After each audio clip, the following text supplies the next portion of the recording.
Gelem ora? Kowe nyetujoni aku dadi pimpinan meneh ora? Nek sampean ora gelem, berarti sampean arep menjatuhkan aku di depan masyarakatku. Itu menghina. Mangino.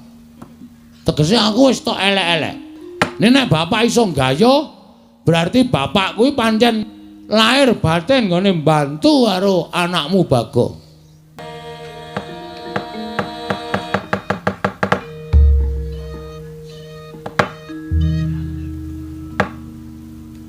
Nemangsuk ngono mangadili nuweh. Ana sasmintaning sun jagat wasisaning Ubathara. Semir pancen kurang ajar tenan usah siji kae.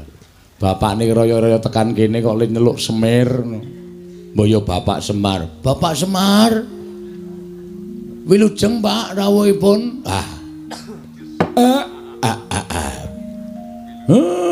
Wong tuwa dibasani karo anak ki rasane ning ati kaya disiram tirta wayu sewindu. Rung adus wae, Pak. Sing ngomong rung adus apa? Iki mau kok arep siram. Atiku rasane kaya disiram tirta wayu sewindu. Anyes. Oh. Slamet tekaku, Dole, Bagong. Aku ngaturake pamujiku tampanana ya cah bagus. Kula pundi nggo jimat paripe dayanana ing kasantosan. Amawa ana kabagyaning gesang kula. Bapak, pripun prayogaken nggih, Pak? Iya, iya. Ya ming aku gumun kowe iki dadi anake Semar kok. Seprana seprene manggon ning kene kok lincak ora ganti-ganti. Nganti mbok tembel nganggo blabak kaya ngene iki. Nek pancen ora duwe iki nyuwun karo bapak. Mesti tak goleke utangan. Padha wae, Pak. Urip ora arep ngebot-boti karo wong tuwa. Prayogaken anggenipun lenggah Bapak Semar. Iya, ora kurang prayoga, Dole. Kamas. Kamas nolo gareng. Waduh, jian. Biasane nek nyeluki tekle ngono. Ki Kang Mas Nala Gareng. Tata krama etok-etoke wonten Pasewakan Agung. Kang Mas Nala Gareng winantuing Suka Basuki. Rawuhipun Kang Mas. Pangestumu, Dik. Slamet tekaku. Aku ngaturake pudya pangastawaku tampanana. Kula pundi nggo jimat paripe dayanana ing kasantosan. Dipun sekecakaken anggenipun lenggah Mas. Iya wis ora kurang prayoga. Kamas. Kamas Petruk. Wilujeng rawuhipun Mas. Wah, anteng atiku, Gong. Ayem anteng. Aku tok basane iki kaya anguk-anguk lawanging swarga. Mbok gek mati. Lho. Tegese iki ayeme atiku prasasat kabagyan kaya anguk-anguk lawanging swarga. Mengkono ka Mas. Slamet to, Di. Pangestumu. Wilujeng ka Mas. Prayogaken ya Mas. Ya wis ora kurang prayoga. Sabar sedhela Bapak Semar. Mboten wonten gangsal menit tumuli menika mangke unjukanipun medal. Iya. Ya wis aja kuwatir. Dadi ayem rasane Bapak. Bapak kuwi mlaku saka Karangkadempel, saka kelurahan tekan kene. Nek sing jeneng wong tuwa ki rak ya mesti ngelak. Sami, Bapak. Kula nggih ngoten. Ya mung sing dadi kageting atiku, Bagong. Kowe kok dadak menehi undangan karo Bapak. Dina iki kon tekan omahmu ki jane eneng apa? Malah tekaku bareng karo Gareng karo Petruk iki apa kakang-kakangmu ya tok wenehi undangan supaya tekan omah kene. Pancen leres mekaten, Bapak. Wonten atur ingkang badhe kula unjukaken kathokipun Bapak. Basa ora pethoke gayane basa. Badhe kula unjukaken ngersanipun Bapak Semar. Bab apa? Ngaten, Bapak. Ingkang sepisan sewu-sewu kalapatanipun ingkang Putra diagung pangaksami dene kula mboten ngaturaken tata upacara ning kaprajan. Dateng Bapak Semar, upamiya ai. Upamiya Bapak menika rawuh menika kula ngertos badhe rawuhipun tabuh pinten kula badhe nyawisaken bandosa. Kurang ajar tenan. Kereta kencana. Apa duwe? Kere kok kereta kencana. Ayo saura-urane titian apa Bapak tok pethuk nganggo apa to apa. Badhe kula pethuk mawi titian kula, Pak. Saha nyawisaken Herminakata, Hermawar. Hermawar. Herminakata nggone Ndara Dursasana. Hermawar kinarya amiji ampeyanipun Bapak Semar saha amiji ampeyanipun Kamas Gareng kalian Kamas Petruk. Wis rasah werna-werna. Sing jeneng wong tuwa karo anak ketemu slamet ki wis ayem atine. Lho. Lha pinangge slamet teng pundi, Pak? Sing jeneng wong tuwa karo anak ketemu saras ki wis apik. Berarti nek niki slamet ana hubungan karo saras. Wah, wis goblok banget. Saras ki waras. Oh ngono panti pijet. Utuh. Terus slamet ki wilujeng. Ngono lho. Nek kira-kira ora iso basa rasa basa gong malah bingung Bapak anggo. Pripun Pak ya tata kramane. Ya wis ora sandadak werna-werna sing baku Bapak wis tekan kene iki aku wis seneng. Mengkaten, Pak. Lah saiki aku tak takon. Monggo. Kowe iki jane arep ngopo kok dadak nekake Bapak? Wah mboten mungkin, Pak. Mboten mungkin kula teger nekak Bapak. Ngrawuhke Bapak ana ing kene iki karepmu piye? Ngene, Pak. Selasa basa wae, Gong. Oh ya basa. Mekaten, Pak. Niki kan ora kaya wong muni basa kok niki kan. Menika kan, menika ora sanggokan. Engko ngelak ora. Menika apa ping pindho? Sagedagan menika ya apik. Titi wanci menika, Pak. Menapa to sebabipun dene kula ngawontenaken pepanggihan keluarga. Keluarga ageng Bapak Semar Badranaya. Kula caos prisa, Pak. Niki kan pun meh habis masa bakti kula.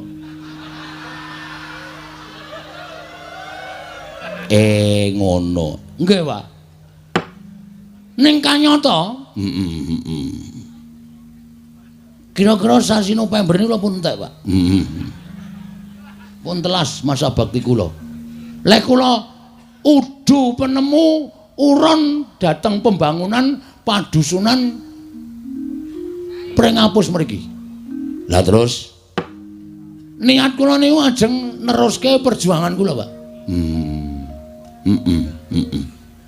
Perjuanganmu ing babagan anggen kula ngesuwi para kawula sak padukuhan ing Prengapus.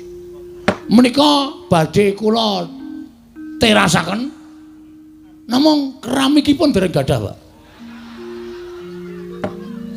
Terasaken bangun teras terusaken dipun terusaken krana sakathahing para masyarakat kawula sak padukuhan Prengapus menika kanyata menika tasih setuju menawi kula menika tetep madhep minangka dadi kamituaning padukuhan Prengapus. Ketitik kula niku mboten wonten mungsuhe, Pak. Iya. Niki sing kula pacak dadi mungsuh kula bojo kula, Pak. Oh iya. Supaya sah ing samukawisipun. Kuwi tegese lemu mranata para kawula kuwi apik, ngono, becik. Dasare kowe ya srawung karo masyarakatmu, srawung kawula-kawulamu. Ya dah, nggih, Pak. Ning nggon tata cara apa wae kerepotaning masyarakat kowe teka. Ana ing kabagyaning masyarakat kowe teka, masyarakat kesusahan kowe ngetok, masyarakat padha seneng kowe ya ngetok. Kuwi jenenge kowe srawung apik, mula ora ana liyane kejaba kowe kudu neruske perjuanganmu melawan Belanda. Ora. Perjuanganmu nggonmu nata marang padusunan iki. Mekaten, Pak. Nah, intinipun kula ajeng nyuwun pangestu kalian Bapak Semar. Tak pangestoni. Kalian nyuwun Probio. Lho. Sing arep maju jago kowe kok kowe njaluk Probio aku. Ngengeti bilih kula menika mboten nggadahi celengan, Pak. Iya. Ngengeti bilih kula menika ugi nuwun sewu tiyang mboten gadah ning dipercaya dening para masyarakat. Nggih kados pindu pundi malih kula tetep kudu maju minangka dadi pengayomaning masyarakat nerusaken dhateng pembangunan pedukuhan pring ngapus. Nik ngaten niku, Pak. Lah, mula kula nyuwun dukunganipun, Bapak. Iya. Bapak kula pacak minangka dadi tim sukses kula. Iya. Sampeyan Bapak kula jaluk supaya ampun tilem wit dina niki. Wong tuwa melek teka saka iki tekan sok November ora modar ya ning ya. Ayo aneh-aneh ora. Sambi nemplekke gambar-gambar, Pak. Oh. Lambangmu apa, Le? Yamaha 75. Lho. Sik. Sing jeneng pilihan kuwi mesti lambange bangsa jagung utawa bangsa pari kuwi mengku lambang dewi-dewi. Nek pari iki kesejahteraan pangan lan sak piturute ngono kuwi ora kok Yamaha 75. Ha iki pemikirane wong ora cerdas kaya ngene iki. Oh, mergo apa kok gambari montor. Kita harus bergerak cepat. Ngono, membangun desa kudu bergerak cepat. Cek dengan pemikiran yang lugas. Apa sebabnya aku nggak kabar motor selah sepisan langsung muni Yamaha 75 kebule tekan ngendi-endi. Tegese kuwi nggonku srawung karo masyarakat iso tekan ndi-endi. 75 wis dadi tembung terus tanggap ing samu barang lir. Usaha. Wong ki nek urip tanpa direwangi usaha ora bakal iso kelakon penjangkane. Jiwa besar. Usaha meneh, usaha wis ping pindho. Hasilnya akan kelihatan. Langkah pertama kita memajukan masyarakat. Inilah pemimpin yang luar biasa.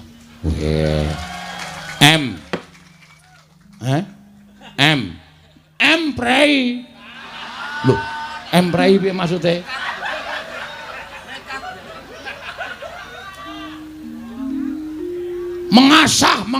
Mengasuh. Iya. Ayo kita bangun desa kita. Wah, edan. Kowe ngapa, Emir? Tangane kaya ngepleki dara ngene. Ngepleki dara ora. Bapak ki seneng karo semboyanmu ki seneng. Ngono. Dadi iki ora bain-bain, Pak. Mula aku ndek niat bangun desa. Nek ya kuwi apa sing tak lakoni bangun desa kuwi bukan hal lahiriah. Yang artinya iki lagune Roma Irama. Oh, Nding.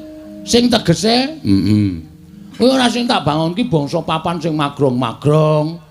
Terus bangun intimidasi. Lho. Intimidasi ki piye maksude kok? Pengairan lho, irigasi. Intimidasi ki pendekatan. Ndeng. Irigasi. Ora bangun perkara kuwi. Ning sing tak bangun kuwi lah batiniah, Pak. Batiniah. Bapak paham ora kata-kataku? Paham. Mergo Bapak nun sewu SDM rendah. Iya. Dadi aku nek dadi pengareping dusun ki SDM tinggi ki nek omongan SDM rendah ki ora nyambung. Nyambung aku ngerti. Karepmu bangun batine para kawula. Bangun batine para kawula mergo pembangunan lahir itu bisa terwujud karena batin sing wis padha manunggal nyawiji dadi siji. Ngono lho. Rukun, tentrem, gotong royong, manunggal nek susah ayo do gruduk marani kabeh, nek bunga ya ora dhewe gruduk marani kabeh. Kuwi mujudake ati sing manunggal. Nek atine manunggal, wong sak padusunan ki sayek sayeka apa to? Praja, sayek sayeka praya manunggalake batin, pembangunan lahir bisa terwujud. Bener kok. Wah, seneng aku jan. Teka aku mrene iki tak kira nek ora ana rembug apa biasane kuwi nek ngundang kakang niki mung ngile dhuwit. Akhire mengko nang kono, Tru. Oh. Iki lagi omong-omongan kok cilaka iki. Aku wis omong sik ngono lho. Ya, apik. Terus piye, Gong? Ayo kuwi mau, mula iki aku arep bangun batine kawula sak padusunan.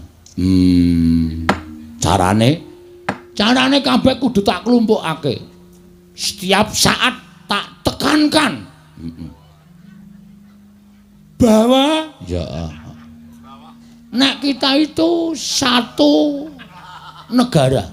Ya, sak negara. Awak dhewe kudu urip marsinamatan. Entuke apa ta wong congkrah?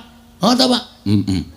Dusunku ki upama ana congkrah, wis kecekel wonge, Pak. Weh, sapa sing marai sebabe? Aku. Kok malah kowe dhewe iki? Nek saiki wis tak suda. Iya. Wis tak suda aja nganti aku gawe congkrah. Mergo aku dadi pimpinan. Heeh. Supaya kabeh ki iso manunggal tetunggalan sayuk rukun rukancane. Ya Mas wijarane. Tekan nyinden barang malah. Ngono lho, Pak. Ayo, ya. Apik to, Le. Lah terus saiki bapak tok jak rene iki jane arep ngopo? Nyuwun donga, Pak. Oh iya. Sing jeneng anak nek duwe karepan tanpa dongane wong tuwa, mbok nganti sirah dienggo sikil nek nganti kelakon. Mergo wong tuwa iki tumrap aku Gusti Allah katon. Bener.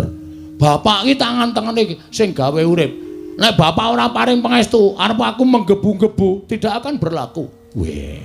Iso kabeh ta, Tru? Heeh, pinter. Ngono lho. Dadi aku bapak rawone tak suwuni pangestu. Angka 2. Kakang-kakangku ya tak jaluki pangestu mergo kakang-kakangku kuwi tumrap aku iblis katon. Kekuatan sing paling luar biasa tumraping Bagong ki mung Bapak Semar. Syukur nek kowe isih percaya karo aku. Lah kok kon percaya sapa? Wong bapak ki bapakku. Iya. Ngono. Sak ngendikane bapak arep tak estokke. Sak dawuhe bapak arep tak estokke. Aku tok kon ngopo, Pak? Biar dek zaman pertama aku nyalon dukuh pring apus, tok kon kungkum. Aku yo nglakoni 40 dina 40 bengi. Kowe dawuh karo aku, wong prihatin ki ora njaluk karo sing mbau reksa. Wong prihatin ki ora njaluk karo sing tunggu kali, karo sing tunggu guwa. Ning golek papan sing sepi sepen kuwi supaya eling karo kelakuane sing biyen, resik jiwa lan batine. Aja nganti tumindak dosa, nyuwun pangapura marang ngersane Gusti lan nyuwun supaya diilangi dosa-dosane sarana awake dhewe nglarani awake dhewe satata wong papa utawa sebut tapa. Wah. Kok mletik ya. Ha iya. Iso ngartekke kaya ngono. Wong ki anggere cegah dahar, cegah guling, ora maem ora turu. Kowe ora kok piye-piye ning ngrasake wong sing sengsara uripe kadang kala mangan wae ngrekoso turuwe ra iso. Lah awake dhewe kudu iso nirokke lelakone wong sing sengsara kaya ngono kuwi disebut tapa. Neng kali lakoni wiritan. Iya. Ha ta, Pak? Terus aku dikon petruk kon ngebleng ning jero kamar. 40 dina 40 bengi. Kuat gong kowe kaya kuat lulus wedian. Ampuh kowe. Heeh. Dhewe karo bojoku. Wah. Aku ngeblong bojoku mbligung. Wis ora ana empere kaya ngono iki. Ora pas kok ya. Ora ana kegiatan ning jero. Tingu areng apa iki?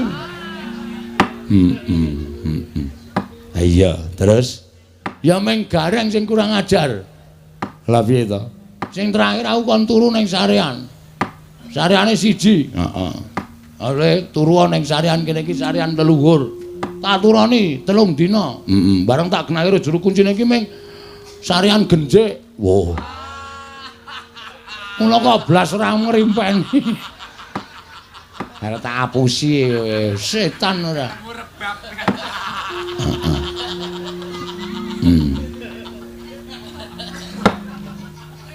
Ning aku ngono, Pak. Piye? Aku jane ya arep matur karo bapak. Arep matur apa? Sasuwene aku ki entuk mandat saka rakyat. Nek pancen aku ki arep kepilih meneh mergo aku ora ndek mungsuh. Iya. Iki ana sasmitaning dewa, Pak. Sasmita dewa sing tok tampa, metu marganing pasumpenan. Siji, aku iso kelakon yen to aku kudu disarati dusunku iki kudu dipendhemi utawa ditumbali pelem pertangga jiwa. Kuwi jane nek endi to Pak golek? Karo Jambu Dipa Nirmala. Sing angka 2 ana dewa sing menehi sasmita. Bagong nek kowe kepilih meneh, sok nek syukuran kudu wayangan meneh. Ki masyarakate do guyu to? Setuju to? Provokator kuwi jenenge. Konjur sing ditanding kok masyarakate. Amen ra apa-apa nek ora ngono ndak ora sida. Iya. Ha kowe pertangga jiwa Jambu Dipa Nirmala iki jane sapa to, Pak? Ya ora bab sing gampang. Ning kuwi bab sing angel, sebab kuwi ora ana tukule ning jagat. Lho. Tukule nanti, Pak? Malam pertangga, rasa nganggo, ta? Marai arep watok aku iki. Semar iki pancen ngene iki. Ngandel ora? Sing jeneng. Kok jeleng ora? Semar ki ya entuk kleru. Wong MC-ne mau ya kleru. Harmoni mugi-mugi kok mugi-mudi. Mergo ketrikel lilate. Nah, mesti kleru mugi-mudi. Wis kebacut seru. Ha iya.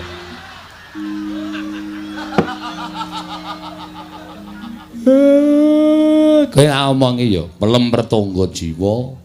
Jambu Dipa Nirmala kuwi cukule ora ning jagat. Nang pundi, Pak? Kuwi ning Kayangan. Wah, lah mula tak golek ning pasar buah kok ora ana. Anggere bakul tak takoni tumbas pelem pertangga jiwa mboten nonton Jambu Dipa Nirmala mboten nonton sak pasar kempot tak goleki ora ana. Lah kuwi sing angel ning kono kuwi. Sing angel ning kono kuwi. Sebab kuwi sing duwe dewa. Tur kuwi pangdaharaning para dewa. Mula dewa ki ora daharwa ing dami, daharane saben dina ya pelem pertangga jiwa Jambu Dipa Nirmala unjukane tirta amerta. Kuwi dewa. Saiki tak takoni kowe, Pak. Nek kowe ora iso jawab, aku le nyebut bapak cukup tekan semene mir. Waduh kok balik meneh. Konjur mir meneh. Wis ben ra apa-apa. Piye? Aku tak takon, kondang wong dusun pring apus kene do ngandhake. Bagong wae pengarepe, Bagong wae pemimpine. Mergo kaya anak Semar. Semar iki dewa. Asline ora, Pak. Pak, asline kowe dewa apa ora? Apa mung gedhe tur dawa tok? Ora dewa asli. Tak omongi kuwi mbiyen crita mbiyen. Nek wong sing percaya ya monggo.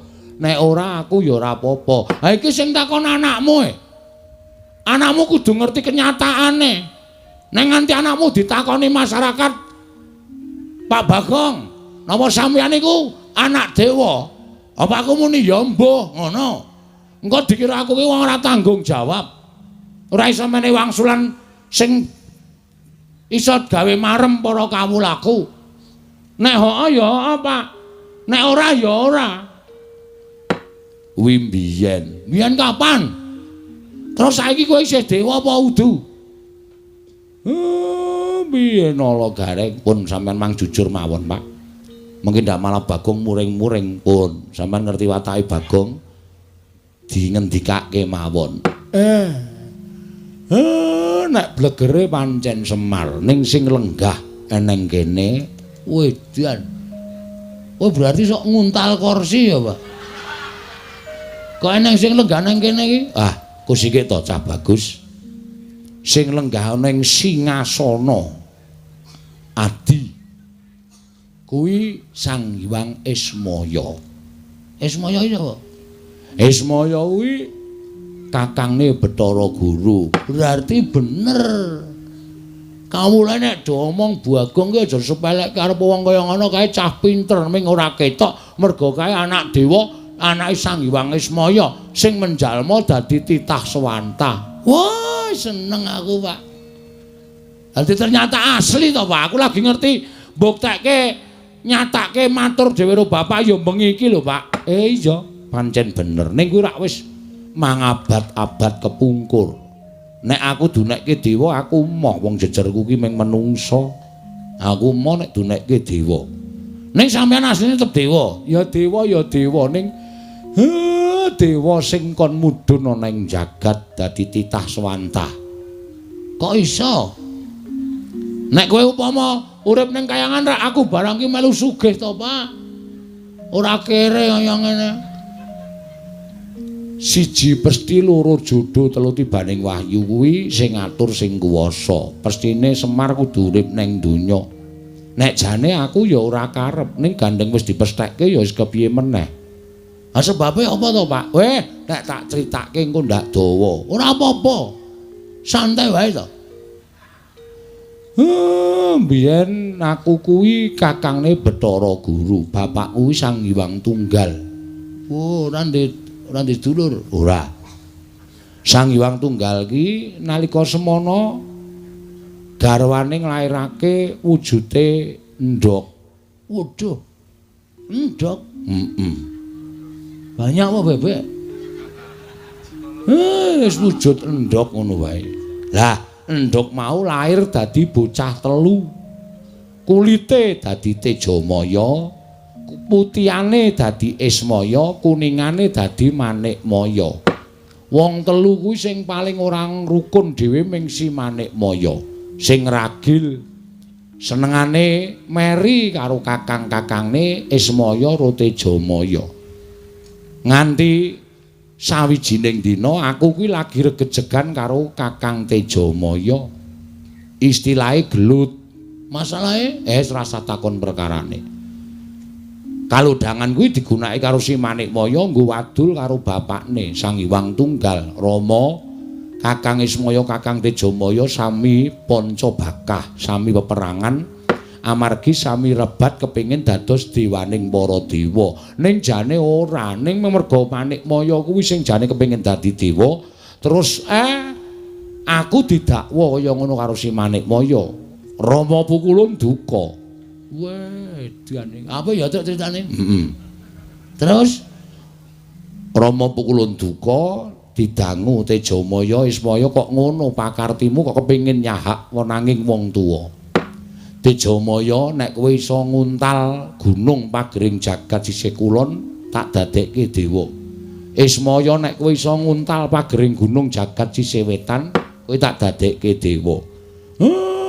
Pak Demu Tejamaya cangkeme nganti dijembar-jembarke nganti suwek.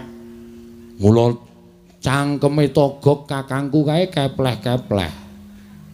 Dadi rusak awake.